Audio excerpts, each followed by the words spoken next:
Your Legislators is made possible by the Minnesota Corn Growers Association.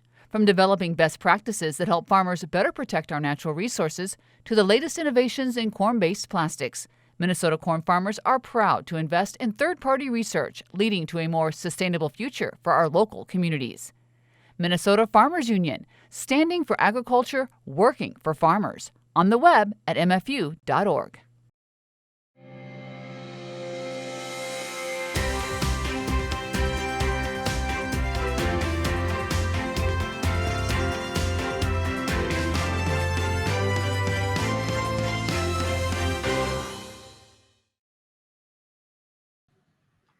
Good evening and welcome to this week's version of Your Legislators. My name is Barry Anderson. I'll be your host and moderator for our hour-long program leading up to a discussion of the important issues facing the people of the state of Minnesota. We have, as always, a distinguished panel of guests, somewhat different lineup than we normally do. The House is busy this evening, but we do have three senators, or we have two senators now and a third who will be joining us shortly to talk about those important issues of the day. I want to remind you, the viewers, that this is your program. And because it's your program, we need to have you call in with your questions and comments so we can pass those along to the panel. The phone number and the email address will appear on your screen. Either mechanism will work. This is our last program of the year, so if you're sending in questions for next week, we're not going to be asking them until January. Well, we're going to begin this evening, as we always do, by giving our distinguished panel of guests an opportunity to introduce themselves. I'm going to take just a moment to introduce our first guest and give her an opportunity to talk about her history and background. Senator Mary Kiffmeyer will be retiring from the Minnesota Senate at the end of this term. I've known Senator Kiffmeyer for something approaching 35 or 40 years. I'd have to figure out exactly when we first met, but it goes back to county conventions back in the early and mid 1980s. She's been an elected constitutional officer as a Secretary of State, a member of the Minnesota Senate, and involved in local and regional politics and government for decades. Senator Kiffmeyer, you've had a great career, and I think we'd like to open our program this evening by giving you an opportunity to talk a little bit, not only about what you're doing now and the committees you're serving on, but also if you could reflect for perhaps a couple of minutes about your career in public service and what you found particularly rewarding, and maybe if you have some advice for the senators that will follow you beginning with a new term in 2023. We'll see that they get that advice. Whether they'll follow it, who knows? But the floor is yours. We'd like to hear from you.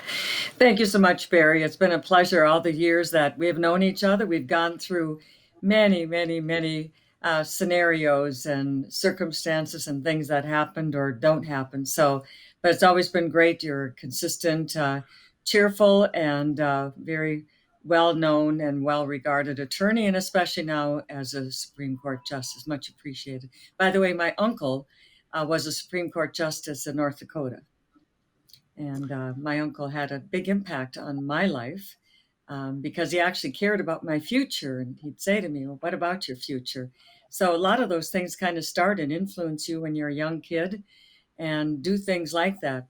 But, you know, the years that I have served, I think more and more each year that's gone by, my appreciation for the process and for the people who take the time to do this, the knowledge they bring, the different careers they have, from forensics, IT, to farming, to salesmen for insurance. I mean, the whole gamut. And every single one of those backgrounds are tremendously valuable, and what they bring to each committee, the subject matter. And then, of course, when you serve on these, you gain that incredible education and a privilege and an honor. And every time we're in that chamber and we say the Pledge of Allegiance and many times open with prayer, you just are awed and amazed that you have the privilege of being able to be there.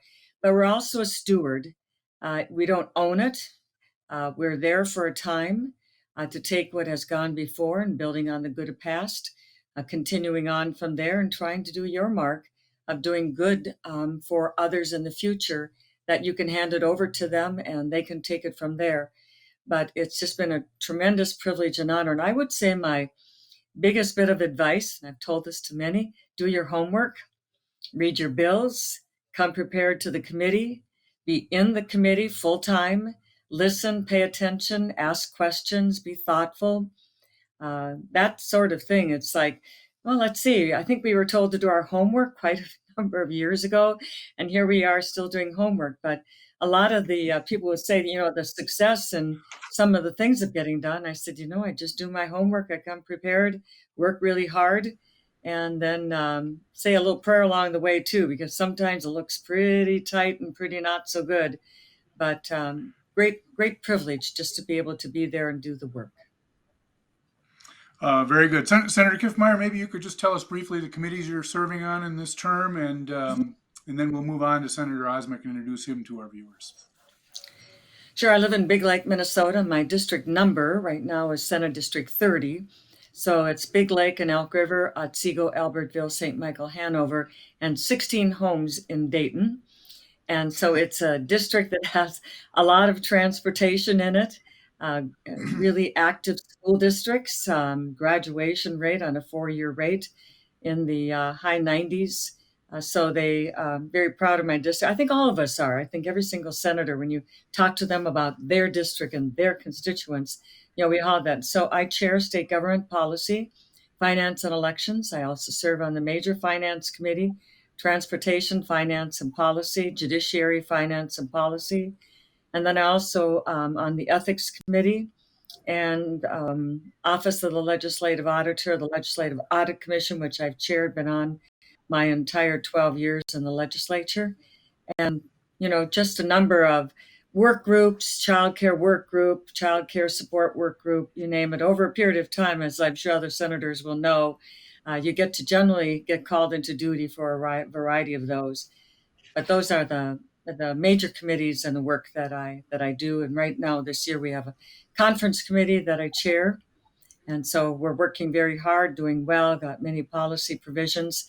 Now we've got to work on the really hard stuff, the money. And that should be coming by tomorrow. Very good. Very good. Also joining us this evening is Senator David Osmek from District 55. Do I have that in Mound? 33. 33. All right. Well, I'm close. I'm within 20. Senator Osmek is actually, this is a first for your legislator. Senator Osmek is coming to us live from the Senate itself. Senator Osmek serves as the president of the Senate, and they finished up with work, but not in time for him to get to another location. So we're live from the floor of the Senate. Senator Osmek, tell our viewers a little bit about your background and why you would happen to be in the Senate. Well, always good to be with you. It's always a privilege to be on the show, and what viewers don't know is that we do a lot of work here, and I was put forth and was elected the president of the Senate, and Barry and I have a special connection. I respect him so much, I had him swear me in as president of the Senate to start my term. So there's a special connection that we have there, among others that we've talked offline about. So I represent District 33, which is, there you go. This is your audiovisual aid for the evening. It's Justice Anderson swearing in Senator Osmek as president of the Senate. A very special day. Go ahead, I didn't mean to interrupt. I was so happy that you could do it. So I am sitting at the president's podium right now in the Minnesota State Senate, probably the only time your show will actually come live from the Minnesota Senate floor. But this is where I help process bills and adjudicate the floor action here in the state Senate. I represent District 33, which is the western side of Hennepin County. I directly abut Senator Kiffmeyer's district on the south. And I also go all the way down to the city of Chanhassen. So I serve on a number of different committees in addition to being president. I serve on the Transportation Committee with Senator Kiffmeyer. I'm on Senator Kiffmeyer's State Gov Ops Bill and Elections Committee. And also I serve on the Legislative Energy Commission, where we're going to actually be taking a visit to Idaho National Falls very soon to look at their micronuclear technology, which is very exciting for the energy future. I've been the past chair of energy and utilities, and We're going to see the state of Minnesota is going to see what new technologies are on the horizon for going into the future. But it's always great to be on the show, and I always enjoy the questions as well as the discussion. So while we're waiting for the questions to come in from our viewers, and we're also waiting for our last guest to join us, working on the technology piece, Senator Kiffmeyer, let's start with you. The newspapers report, media reports, and NPR and so forth, that there was sort of a broad agreement reached. That's always a good thing. There are details to be worked out. Maybe you could explain to our viewers exactly what's happening procedurally in terms of what does that agreement mean? And obviously, there's quite a bit of work left to be done before, I think it's 12:59 p.m. Monday when everything has to be done. So tell our viewers, bring our viewers up to date on where we're at on all that. Well, that agreement included, there was a variety of things. One of them is there was $4 billion in spending, $4 billion in tax cuts, and then 4.172 billion, I believe it is, left for next year, unspent. And so the 4 billion of spending, by the way, when you spend money on a tax cut, that is also called spending. It's kind of one of those unique kinds of things. And so, but on the spending side, $1 billion for education, $1 billion for health and human services, and then the largest amount, well, there's about 600 million for a property tax, rent improvement or relief there of some degree.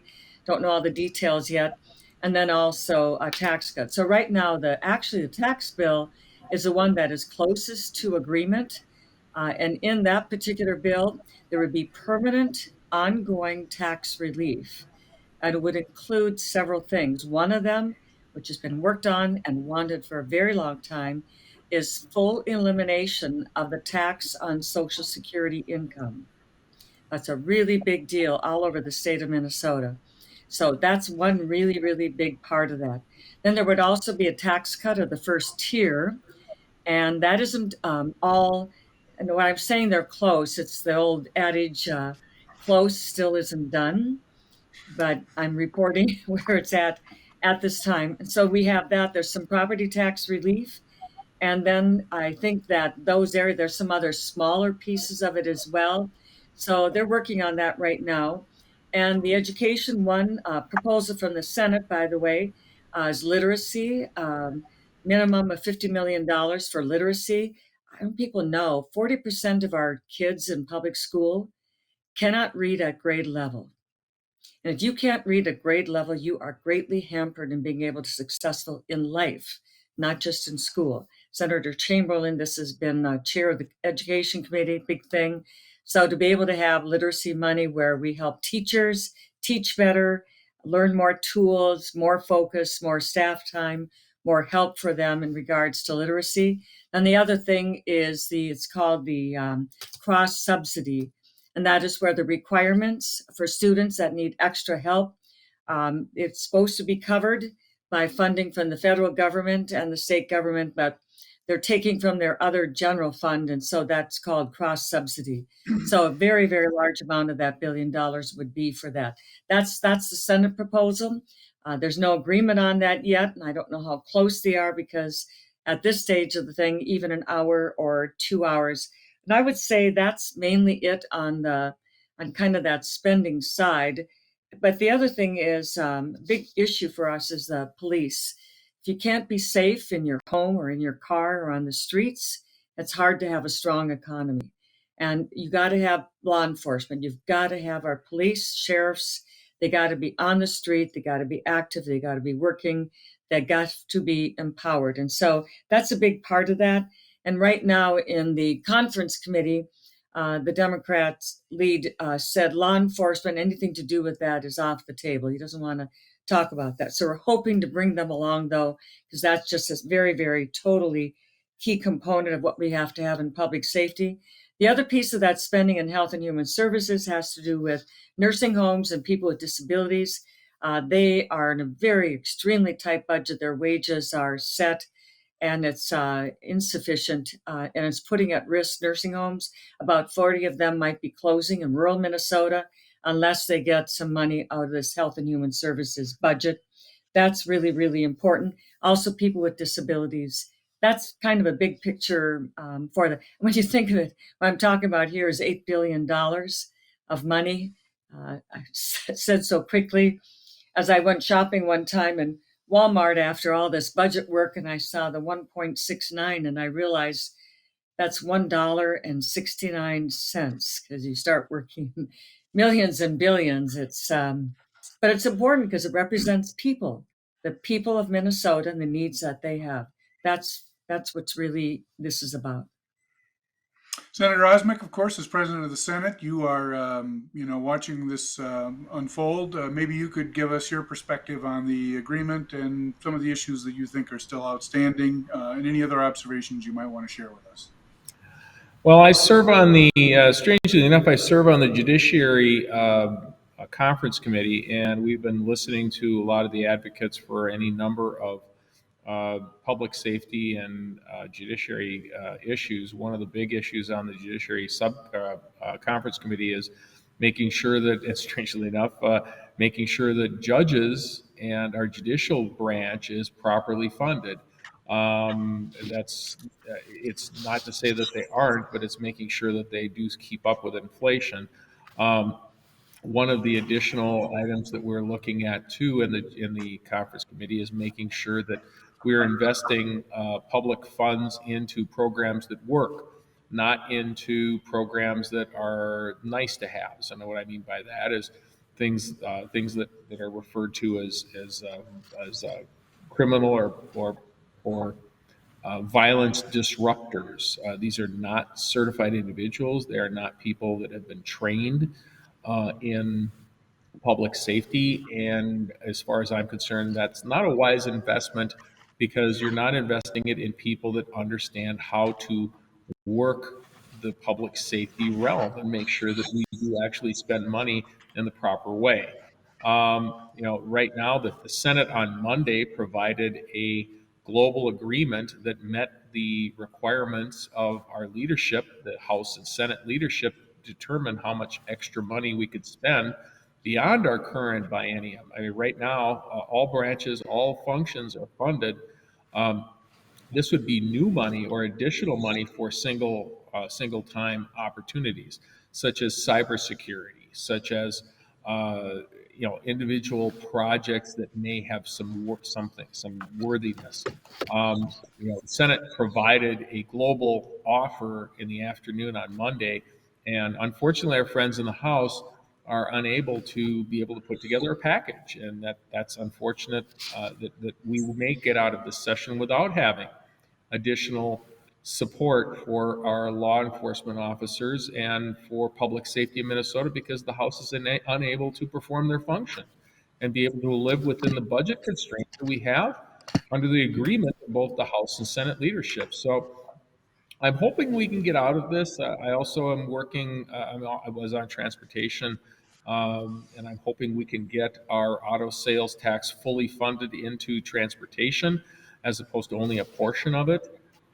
There's a lot of roads and bridges that need to be done, and I think we should be able to get that hammered out. But we are under constraint. We must be done by 11:59 p.m. on Sunday, and we haven't yet to see a bonding bill, and it's the time is getting late. So do I think we're going to have a special session? I don't know, but if we need to, we need that. Unfortunately, special sessions have turned into unspecial sessions because it seems like every year we're doing this. But I believe with a global agreement, chairs can get the work done. But sometimes it may take a little extra time. But I think we can, especially with the budget that we have and the additional resources we have. We can get those tax cuts and we can do investments, wise investments in helping Minnesotans. So I think we can get it done. But until we know, we'll stay tuned until Sunday afternoon and Sunday evening. Yeah, I think I misled our viewers. I said 12:59 on Monday, but that's actually the last day of the session. The work has to be completed by 12:59 on Sunday. So you've got one fewer day to get your work done. So we'll have to get cracking on that. Let's go to some questions from viewers. They've got some specific things that are of interest, and we can see where our panel thinks they might be going this year. A viewer from Fergus Falls wants to know whether there's any chance for any version of the cannabis/marijuana legislation this year. Senator Osmek, let's start with you. What's the status of that? Absolutely no. That is not happening in this session. The Senate, I don't believe, has had hearings across the board on that. To be perfectly honest, I think we are still watching other states for what challenges they're seeing. And what we're finding out in other states is that it isn't the panacea that people think it is. Also, it's still federally illegal. So there's a lot of challenges that we have for this, and I would preface this by saying I've been a very big supporter of medicinal purposes and always supported that, as well as expanding the use when medically proven to be successful. But at this point in time, a lot of people ask about that. We have a lot of other things to do, and that's not one of them. Senator Kiffmeyer, cannabis legislation. Oh, I totally agree with Dave. As a nurse myself, I've seen the harm of these kinds of drugs. And by the way, cannabis of today is way more powerful than the quite mild forms that you might have had around in the 60s. Quite powerful. And they have the addicting properties to it, often called a gateway drug. Somebody starts with cannabis and then they want something a little stronger. Life is life, and I know that's particularly hard. But the medicinal marijuana, I was part of that, helped to support that, helped to foster that, because I felt just like heroin. Used right, it is a medicinal drug. Used wrong, it is extremely harmful, and the same thing is true with marijuana. So a viewer from Beltrami County wants to know whether or not there will be any action in this legislative session for farmers and ranchers insofar as drought relief is concerned. This viewer sees this as a problem and is wondering if the legislature is going to address it. Senator Kiffmeyer, we'll start with you. Well, in regards to drought relief, I think if I recall right, Senator Westrom, who is a big advocate, chairs the Ag Committee, has brought forward drought relief. And so that is there, especially because sometimes the effects of the drought, even though we might be really wet right now, but what happens though is that earlier when it was a drought, and it lasts for quite a while, there are losses and there are harms that came from that. So helping them weather the storm so the farmers stay in business, it's kind of important to us to have them feed us. And so we like to kind of keep them in business, especially our smaller farmers that don't have some of the big industrialized kind of areas that they can weather the storm or have more things. So drought relief is on the agenda, and I would expect that some point here it will get done. Senator Osmek, your thoughts on the drought relief issue? I know that it is part of the negotiations, and as everything is around this chamber, it's all part of the negotiations with our friends in the other body and with the governors. I know that Senator Westrom is working very hard on that, and I know our Ag Committee, it is a priority for them. We do have, the last time I checked, I believe we have that in our most recent Senate proposal. But I think we can get that across the finish line. The drought relief is for what happened last year, and helping those farms for the damages that happened last year is important to make sure they're solvent this year. So Senator Kiffmeyer touched on this question, but I want to give the viewers a question an opportunity to have a full airing. This is a viewer from the Orono area who wants to know what's being done to address the care crisis taking place in intermediate care facilities and group homes. This particular viewer notes that there's an intermediate care facility in Orono that is having significant issues with finances and finding staff. Senator Osmek, Orono is sort of near Mound. Let's start with you on this question. Well, that is in my area, so that those are constituents of mine. That is part of the packages that we are working on, helping with our nursing homes. These are the most vulnerable adults that we have. These are the people that can't do things to help for themselves. And here comes Senator Carlson. But that is part of the Health and Human Services package that we're currently working on. And I believe we should be able to get that across. I know we keep saying this phrase, but I think we can get that across the finish line, especially with the additional finances we have. And care facilities obviously are having a problem with staffing. We did, if memory serves me, we did already do some of that in the last budget that we put forward, was to provide additional financing for and increasing the amount of money available for nursing facilities and support care. But that is one of the items that is on our to-do list that's coming out of the Senate for the I believe in the HHS bill. I don't serve on the committee, so I'm a little less connected with it, but Orono certainly is my area, and we're working on it.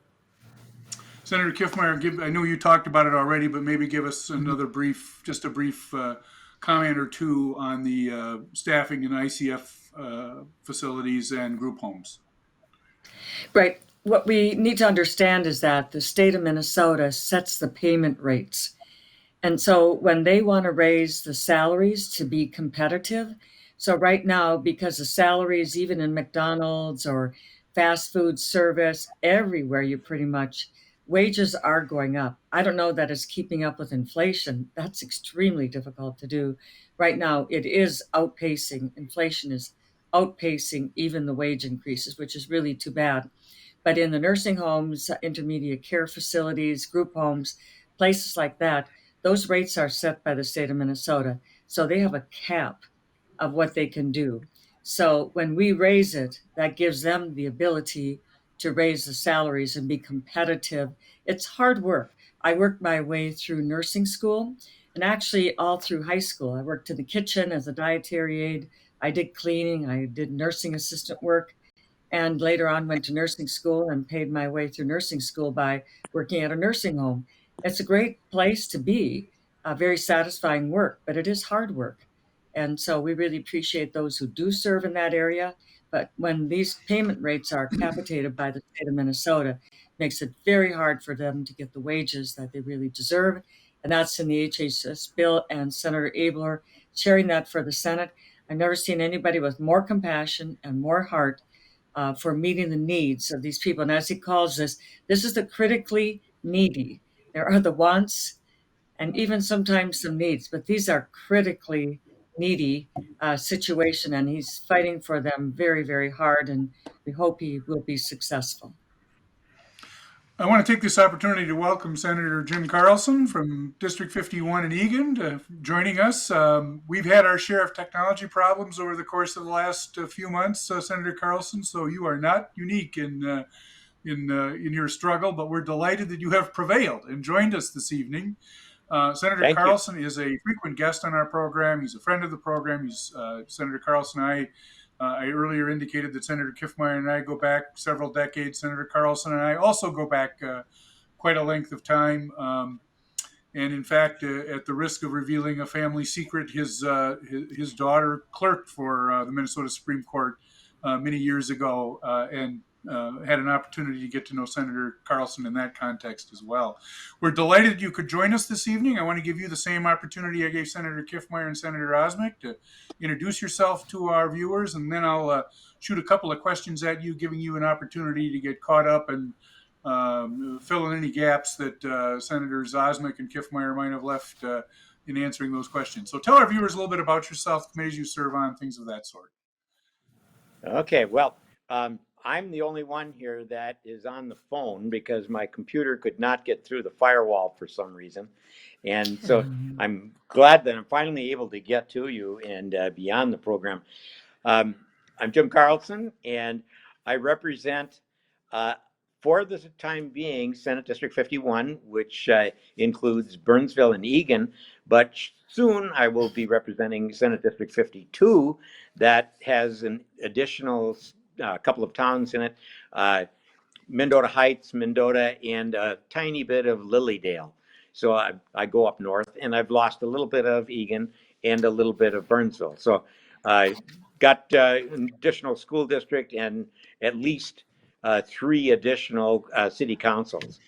But I'm on Senator Kiffmeyer's State Gov Finance and Elections Committee. I'm the DFL ranking member there. I'm also on the Transportation Finance and Policy Committee and the state, what is it? The Data Practices Committee. And I've got a couple of other minor assignments too that are not official committees, like the Committee on Claims. And I've also been working on the automated vehicles, as well as we had a brief time on a task force that worked on the labeling of salvage vehicles. And I want to say something right away, Justice, that I'm really pleased to be on here with these 2 folks, because I think this may be their last time to appear as on your legislature, because from what I understand, this is your last one of the season. And I just want to say I really think that Senator Osmek is now the president of the Senate, and he's done a very good job of following the rules. He's a hard-nosed guy, and he knows what I mean when I say he really uses that gavel. And so that is something that's real important.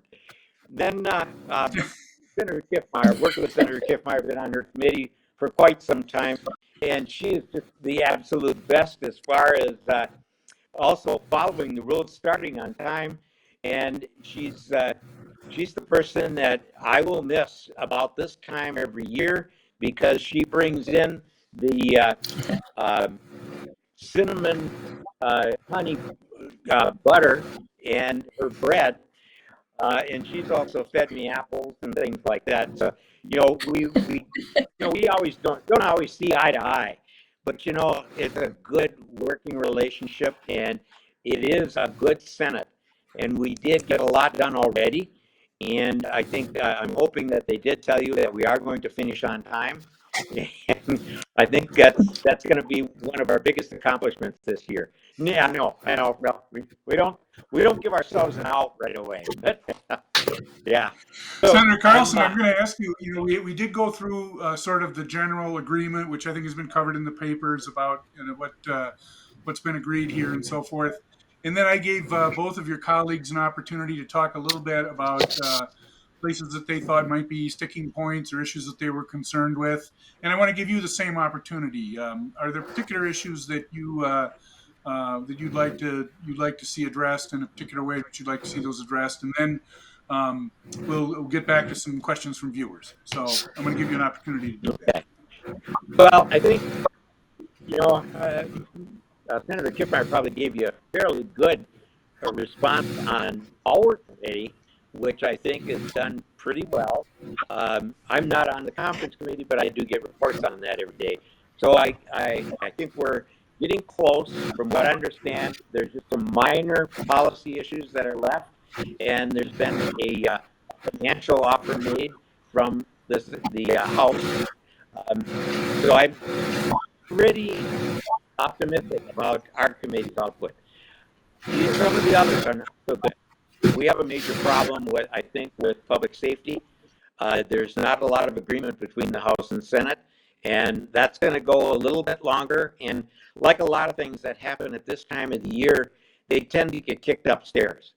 And we don't necessarily see what decisions are being made or even what options are being offered. So I think that's the big one in public safety.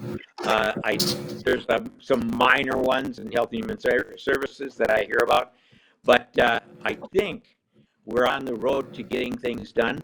I know that we've had some really good working relationships on what you were just talking about, the personal care and senior housing, things like that we worked a lot on. So I'm optimistic. Can't be anything but that, with only a couple of days left. And like we always know, we have to be done by Sunday night. Monday is not a day when we can pass bills. And so that leaves us with really tomorrow and Saturday and part of Sunday maybe. And as you well know, we have a convention that's going on right now.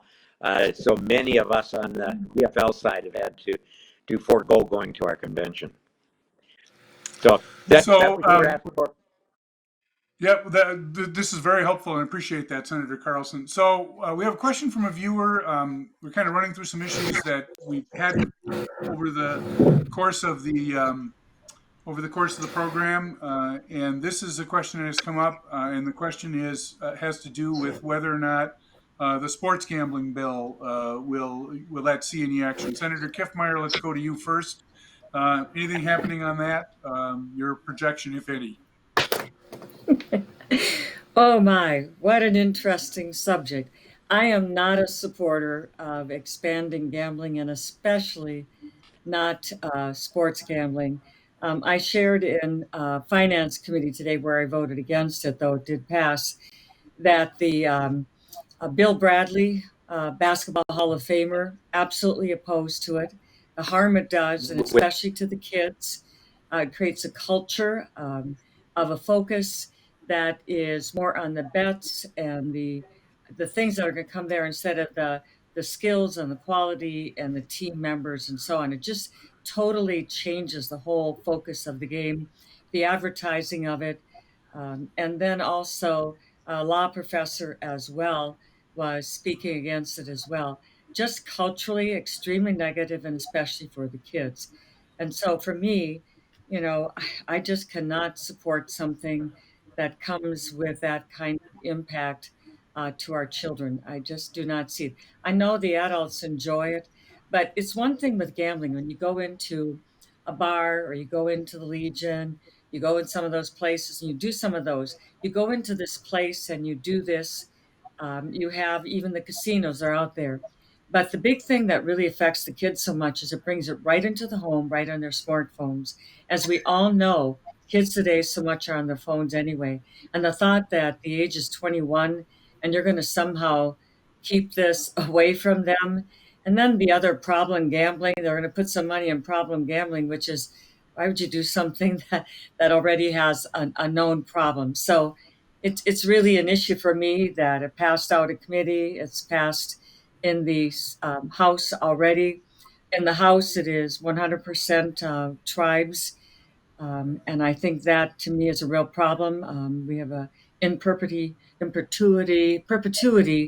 language already that was negotiated by Governor Carlson in the past that has really been not good for everybody else in Minnesota. And so there are just a whole variety of concerns that have come up in regards to this. But the most important thing is the harm that is there for the kids. And by the way, Australia did this, Britain did it.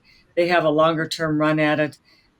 Very not good things. It starts out not so bad, and then it becomes all sports becomes tainted with the gambling perspective. Senator Osmek, your thoughts on the sports gambling bill?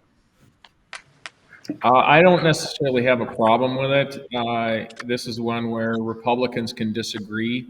We already talked about cannabis, the sports gambling. This is one where I think that the cat's already left the bag. I think, however, I do think that it should not be exclusive to just the tribal community. That if it's going to be allowed, it should be allowed for more than just that particular segment. And just because we're on all the sins, I'll say that we're hoping to get the growler cap lifted on growlers and small can sizes for our microbreweries. So we got all the sins covered. So, what do you think do you think the gambling bill and the growler bill, do you think they both pass? I think we have Senator Dames has been working with the House. I think we have come to a conclusion on growlers and small can sizes. Really, those are two things that meet two different needs. So we have large producers that need the growler cap lifted, and the growler cap really what that is it stops growlers from being sold after you have a certain amount of beer that you brew and sell. Growlers for Surly, not to give them free advertisement, but for a large organization, growlers are a novelty item. But for our small independent breweries, the small mom and pops that might be in Hutchinson or up in Brainerd that I go to, they need the small can sizes because it provides a better product that's more stable and it's easier for them to sell. And I think we found an accommodation. So I guess I'll go along with most of the sins. However, I'm not a cannabis fan. I'll go with the rest of the sins today. I'd also add Well, to that on the. It's okay. Senator Kiffmeyer should give you a shot. I shouldn't say shot. We should give you an opportunity about the beer and the growlers. We're not talking about whiskey or anything. What do you think? No, I'm just going to add to what Senator Osmek said in regards to, I think they also have lifted the number of barrels that you can do from 40,000 to 150,000. So like I have a brewery in my area, and I will advertise for Lupulin since the big one got in there. And for them, they're close to that cap. And so this is a really big thing for them. And Senator Housley has been a big part of working with this as well. All the big stakeholders, or little stakeholders as they may be called. There's something in it for just about everybody this time. Senator Carlson, we're talking about, as Senator Osmek said, all of the three sins, the cannabis, growlers, and liquor reform, and then the sports gambling bill, and what the prospects are for all of those activities in this legislative session. The floor is yours. Well, I think, can you hear me okay? That was one of the problems. You're coming through great. Okay, good. I'm really not in favor of the expansion of gambling.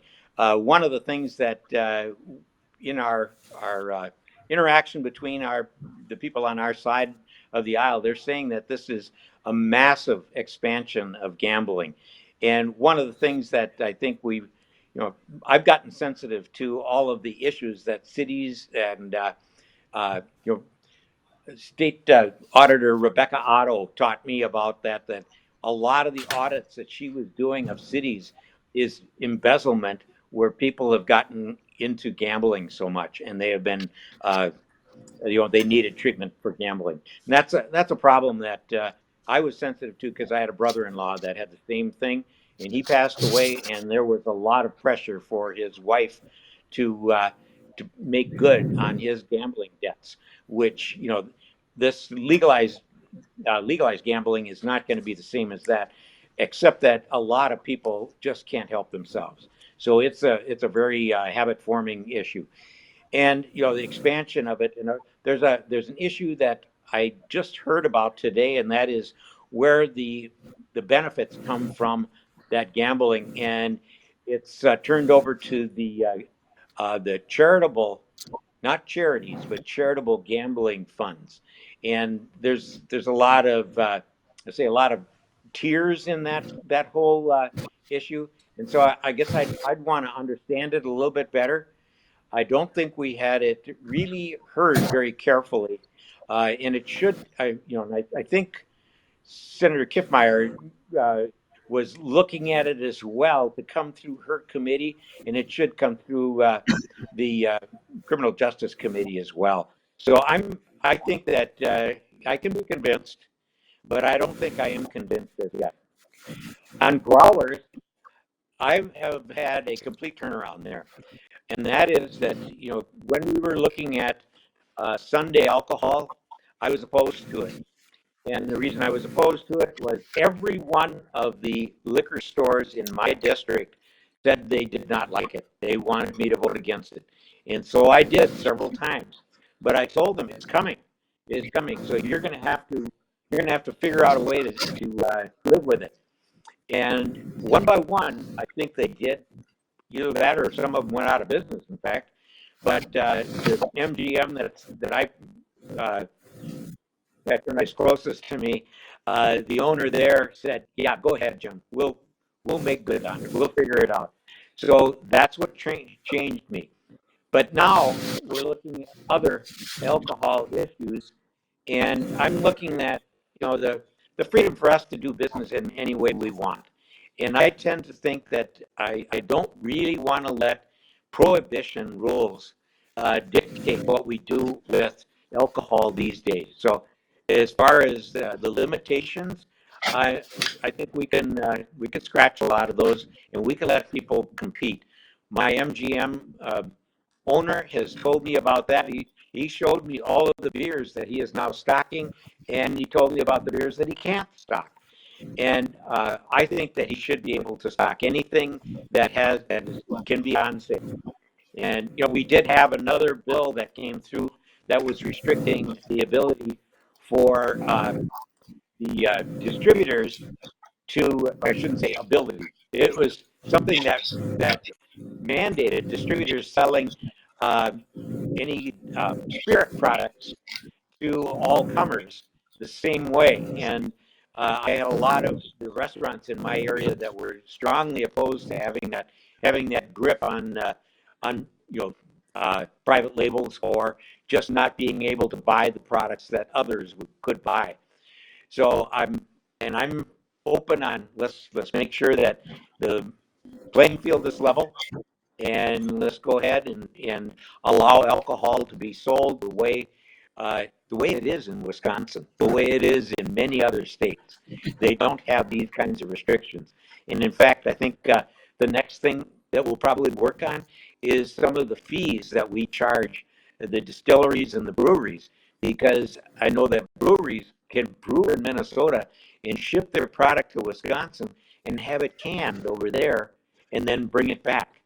And that's something we shouldn't have to force these craft breweries to have to do.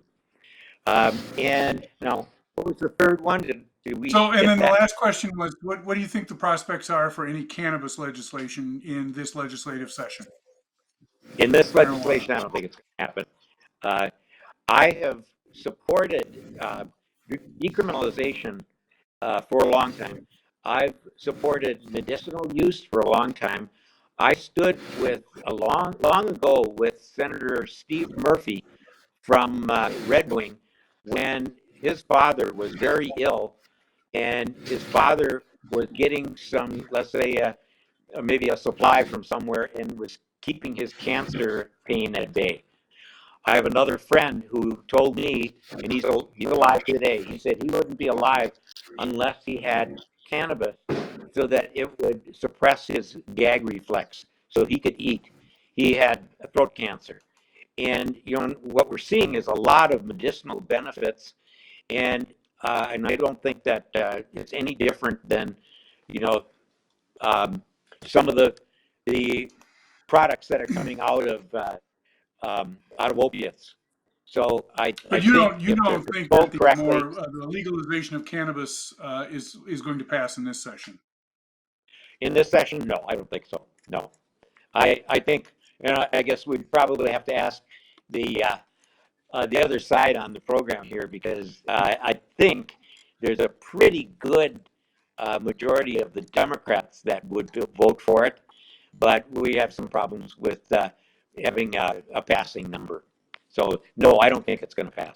And by the way, I want to say that there's three things that I'd like to see, and that is the ability to test and show what the limits are for driving, the ability for employers to prohibit it from, like trucking companies, prohibit it completely from being used or being in your system when you're driving a truck, and then figure out our way of marketing it so that it's not available to kids.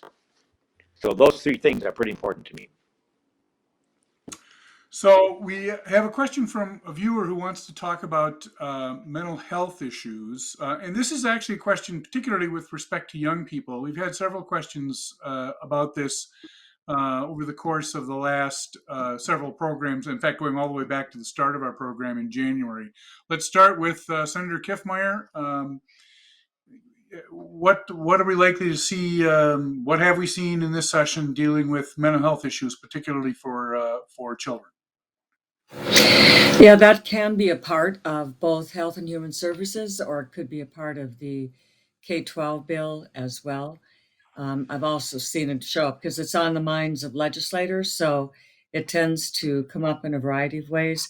But the big thing there is, strong families are the biggest antidote, but the challenge in the last 2 years of going through COVID, the isolation and the wearing masks for children has just been they're not with their friends, they're not with their peers, they don't have some of the outlets and the activities. Extremely difficult for them. I think we're going to see the consequences of that when they weren't able to have in person in schools, and then they couldn't see their teachers' faces and their lips to learn speaking and language and expression, and just the outlet for some of their needs. So we are looking at programs, things that can be helpful. There's a variety of proposals. Senator Draheim has taken this one particularly to heart. They have many things. But the big thing is to look for programs that work, not just have a name, but what's their results? Do they work? And so that's been his mission. That's been our Senate mission, to find those programs that do work and then fund them and make sure that we don't just throw money at it, that we have effective outcomes for the kids and anybody Senator who has a Osmek, mental health. right, mental health issues and also with respect to kids. Anything happening in this session, your observations on that? Senator Osmek. There's some work being done on the HHS area. That's Senator Abler. I know that we've been talking about that internally. We have to see what the HHS bill looks like. Remember, we did already fund this for this biennium. That's what I think people have to understand. The money we have in this surplus is, for lack of a better term, gravy. This is opportunities for us to invest, hopefully, in my opinion, single-time money into programs, and in some cases maybe pilot programs to see how they work. And I know that in the HHS world, Senator Benson, Senator Utke, and Senator Abler have been working on that. So I have not as much knowledge as I do about transportation and energy, but I think we're making some progress. Hopefully we'll get the HHS bill across the finish line. Senator Carlson, mental health issues, very quickly. Well, it's been mentioned, and I want to echo that from what I understand, Senator Draheim's bill is magnificent. It's very good, and I think I'm not sure when that's going to come up to be for passage, but I know that the people that I know on the committees or have had exposure to it are saying that it's an excellent bill. So that would be good. Now, there's more to that entire issue, and that one of those is that we are so poorly staffed in schools for counselors. And my wife taught school for 36 years. And one of the things that she knows is that there are so many kids that are so stressed out for a number of reasons. And we need to supply someone for those kids to talk to. And what we don't, I think, understand is that what these kids go through in their home life. And Senator Kiffmeyer kind of mentioned it, that, the family core is an issue, and when a family all of a sudden breaks up, the kids really go into a tailspin. Their grades suffer, their attitude suffers. They might turn to something that you'd never expect that child to take on, and it's because their family is breaking up and they're so devastated by it, and they don't have anyone to turn to. And that's where we have to have the people, and not just my wife, who was a German teacher, for kids to come to, and to be able to talk to someone and to maybe get a little bit of encouragement. And they're, because they do trust teachers, they trust people in school. And I'm going to cut you off there, Senator Carlson, because we have about 2 minutes left, and I want to give Senator Osmek an opportunity to share with us. We did this with Senator Kiffmeyer at the beginning of the program. Tell us a little bit about your retrospective look at your service in the Senate and what observations you might have for your colleagues in the years ahead. Well, Senator Osmek, the floor is yours. Yeah, thank you, Barry. And, I think, not to quote Richard Nixon, because I think sometimes he's treated very poorly, although he had a very interesting record being vice president and president. But Richard Nixon once talked about the word au revoir. I'm not necessarily certain where my path leads me. Maybe even the next 2 weeks, although I have some job opportunities that I cannot possibly turn down. A lot of people don't understand that the legislature is very difficult to work around with a professional life. And I've found being a full-time legislator for the last couple of years very rewarding, but in the same respect, there are other opportunities. I'm fairly young individual at a spry 57 years old. What I've observed is that in my 10 years, seems as though that the polarization of politics has really become very distasteful and difficult. I think some of the new people, even in our own body, have come to the point where they believe that it's their way or the highway. And I know when I came in, I was a little brash, still a little brash. You're not going to take that out of me. And then sometimes I do have to use this every once in a while. But I think we have to start to bridge the gap more, and that may be strange coming from my point of view. But I do think that there's a lot of things that get done around this body and around this building that is built upon relationships. And I hope that the successors that come in here work on building those relationships as opposed to dividing into camps. I appreciate that. We're out of time. I want to thank our distinguished guests. I want to invite all of you to join us again next January for another season of Your Legislators. Thank you and good night. Your Legislators is made possible by the Minnesota Corn Growers Association. From developing best practices that help farmers better protect our natural resources to the latest innovations in corn-based plastics, Minnesota corn farmers are proud to invest in third-party research leading to a more sustainable future for our local communities. Minnesota Farmers Union, standing for agriculture, working for farmers. On the web at mfu.org.